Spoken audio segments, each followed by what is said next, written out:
Bienvenidos a Entre Líneas, el podcast de la Facultad de Diseño de la Corporación Universitaria Remington. Únete a nosotros en conversaciones con expertos y descubre cómo el diseño moldea nuestro futuro. Es hora de adentrarnos entre líneas y explorar el fascinante mundo del diseño como nunca antes.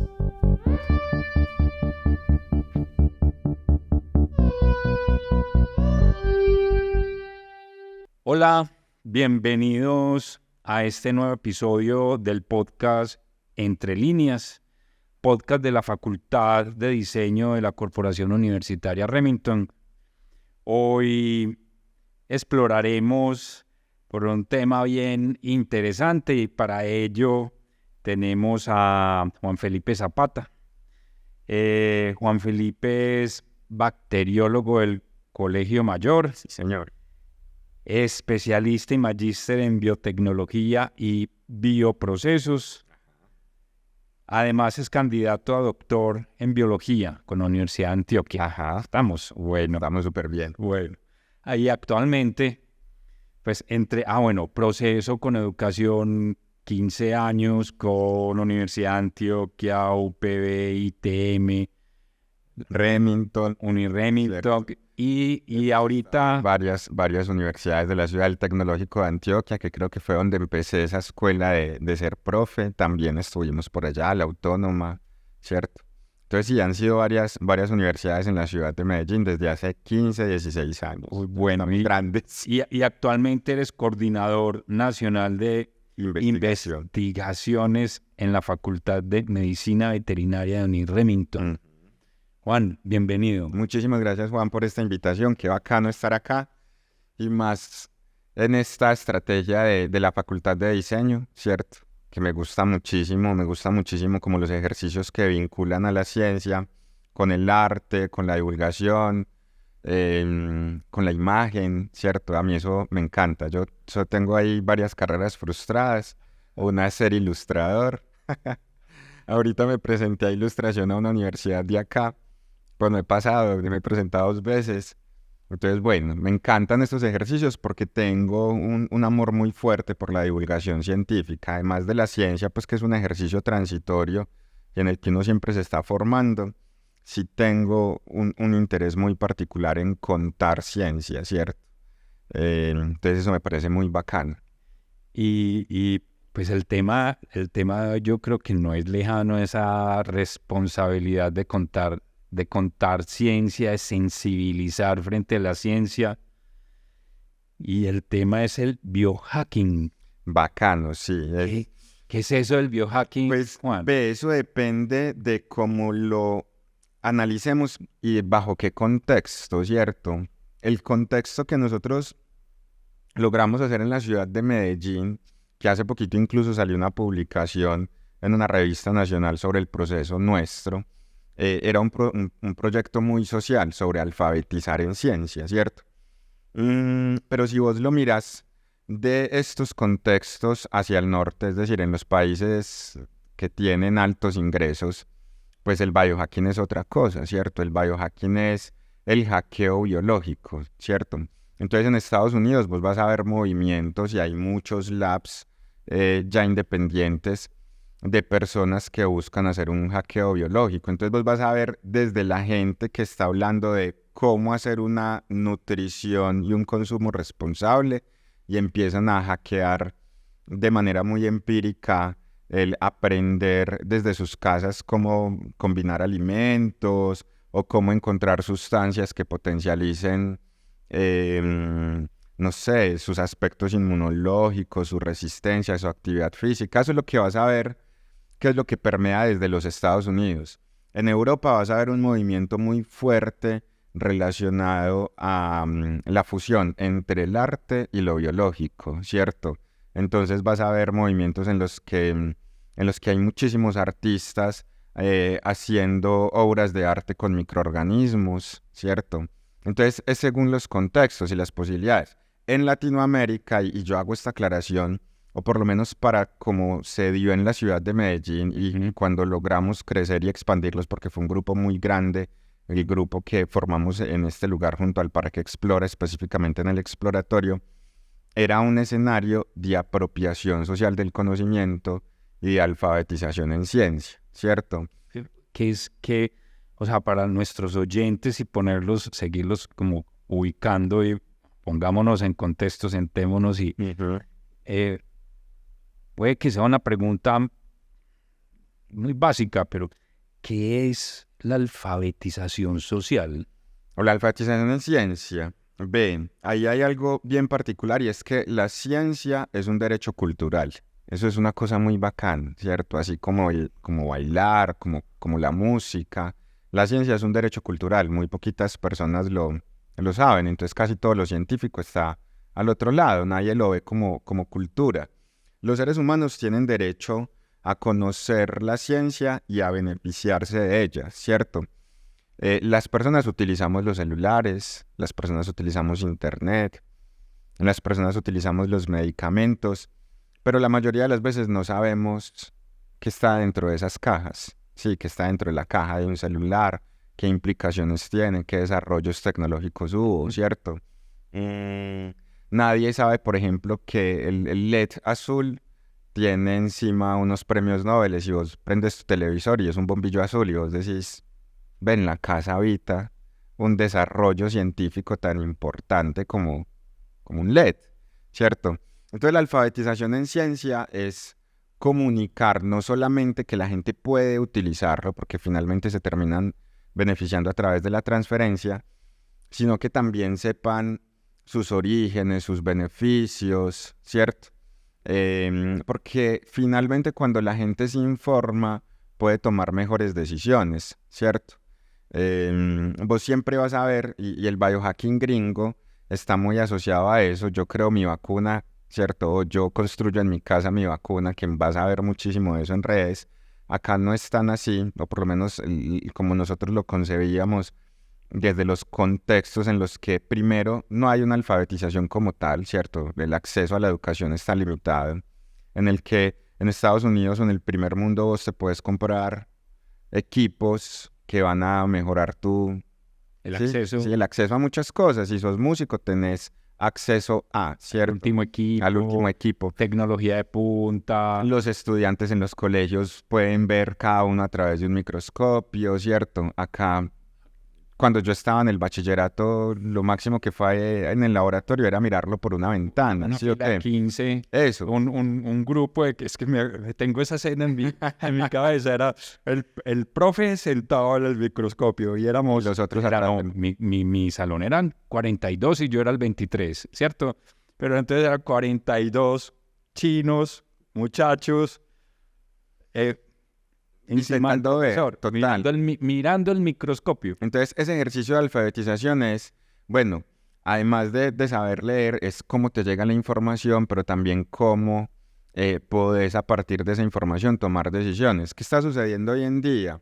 Que las redes sociales, que son una cosa preciosa, a mí me encantan, aunque hace poquito cerré todas mis redes sociales, ya no tengo redes sociales. Pues la información, este es un siglo o esta es una época de información en todas partes y con la información vos te podés formar o te podés intoxicar, ¿cierto?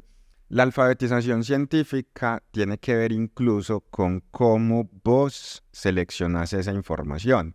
Sí, la pandemia fue un escenario muy particular de todos los movimientos asociados al biohacking, ¿cierto?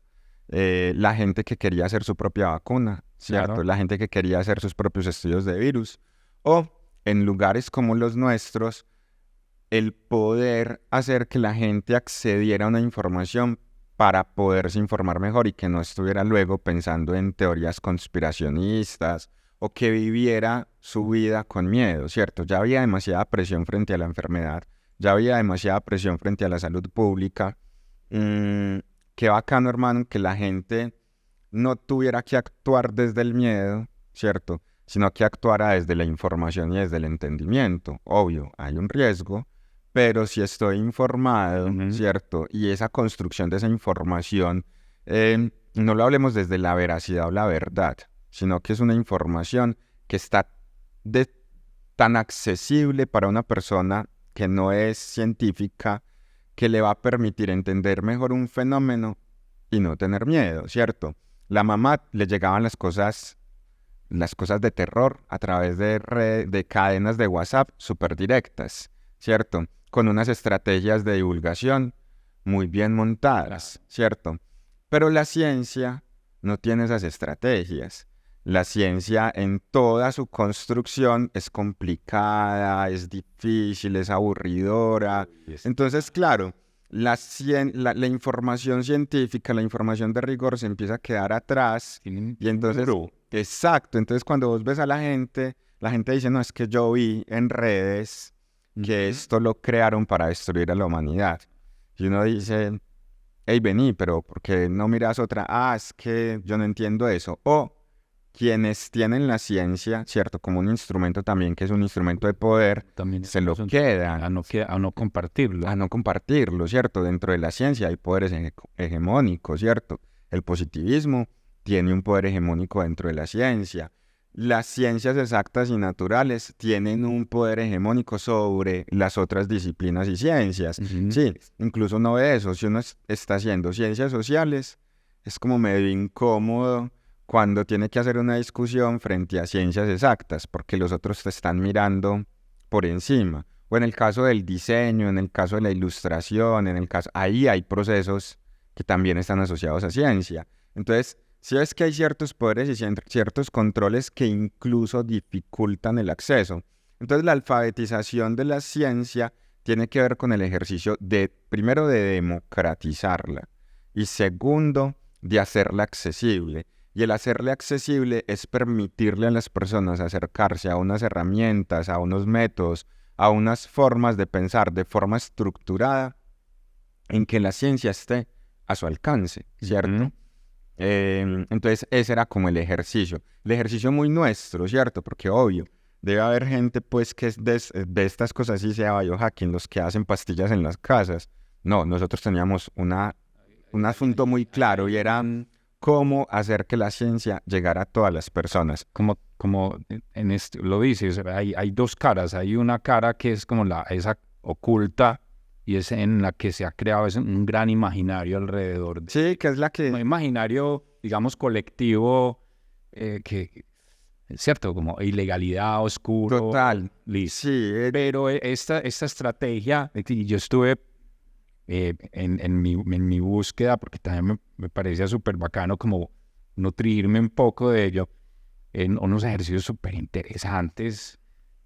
Vos vas a ver niños, comunidades que quieren acceder a electricidad, ¿cómo la consiguen? Cómo se pone en beneficio de una comunidad la información, o sea, se pone, como decimos, en bandeja de plata, demasiado, pues me pareció muy bonito, muy sensible, muy directo, decirle a la gente, venga, tómelo, es que es, pues tómelo y hágalo.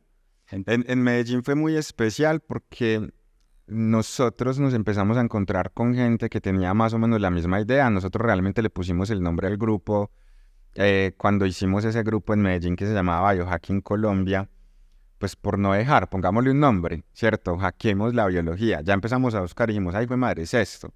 Pero nos empezamos a encontrar con otras personas que estaban haciendo lo mismo en Latinoamérica, en África, en algunos países de Asia, que estaban mezclando arte, que estaban mezclando música, que estaban introduciendo esto de construir equipos de laboratorio a bajo costo, no para hacerse una vacuna en su casa, sino que era un profesor que estaba en una región súper apartada de algún lugar del mundo y él quería enamorar a sus estudiantes de cómo se ve por un microscopio y él se sentó y dijo, ¿cómo hago un microscopio? Entonces, claro, en Estados Unidos hacen un microscopio, un termociclador para hacer su biohacking, mirar sus células y hacer sus cosas. Incluso el FBI le puso el ojo al biohacking encima en los Estados Unidos porque podían hacer bioterrorismo y cosas así. Pero en Latinoamérica era otra cosa, ¿cierto? O en África era otra cosa.